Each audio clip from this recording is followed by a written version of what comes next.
দেশবাসী, আগামী জাতীয় নির্বাচনে বাংলাদেশের মানুষের মধ্যে এখন একটি নতুন আকাঙ্ক্ষার সৃষ্টি হয়েছে।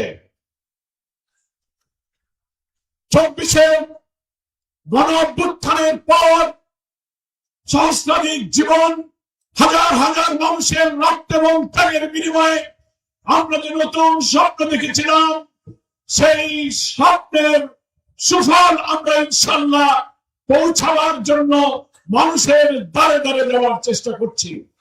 প্রিয় দেশবাসী, বাংলাদেশের মানুষ দীর্ঘ রাজনীতির বিশ্লেষণে আমাদের তরুণ ছাত্রদের রক্তের আত্মত্যাগের বিনিময়ে জনগণের মধ্যে যে নতুন আকাঙ্ক্ষা তৈরি হয়েছে, সেই আকাঙ্ক্ষা হলো আমরা এখন পরিবর্তন চাই।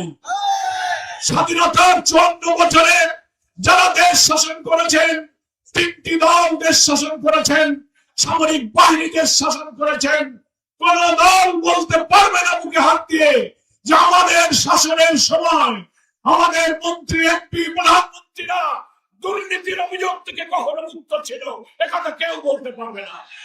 প্রত্যেকটি শাসন আমলে দুর্নীতি হয়েছে, দলীয়করণ হয়েছে, বিচার ব্যবস্থার উপরে রাজনৈতিক হস্তক্ষেপ হয়েছে, কল কারখানা, শিল্প, ব্যবসা বাণিজ্য দলীয় স্বার্থে লুটপাট করে বিদেশে অর্থ পাচার করে অর্থনীতিকে তছনছ করে ফেলা হয়েছে।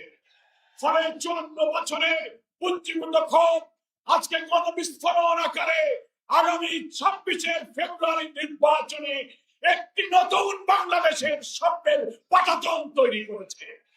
তাই আসুন আমরা পরিষ্কার বলতে চাই, বাংলাদেশ জামাত ইসলামী দেশের মানুষের কাছে অঙ্গীকারবদ্ধ। দেশের মানুষের এবারের মুক্তি যদি আমরা জনমতের ভিত্তিতে আনতে না পারি, নতুন কোন অপশক্তি যদি জাতির ঘাড়ে চেপে বসে, আমাদের সামনের দুর্ভোগের কোন সমাপ্তি হবে না। তাই বাংলাদেশ জামাত ইসলামী সহ 11 দল, যে 11 দলীয় নির্বাচনী ঐক্যের মধ্যে ইসলামী চেতনা, জুলাইয়ের চেতনা, মুক্তিযুদ্ধের চেতনাকে ধারণ করে আমরা একটি মানবিক বাংলাদেশ গড়ার দিকে এগিয়ে যাচ্ছি।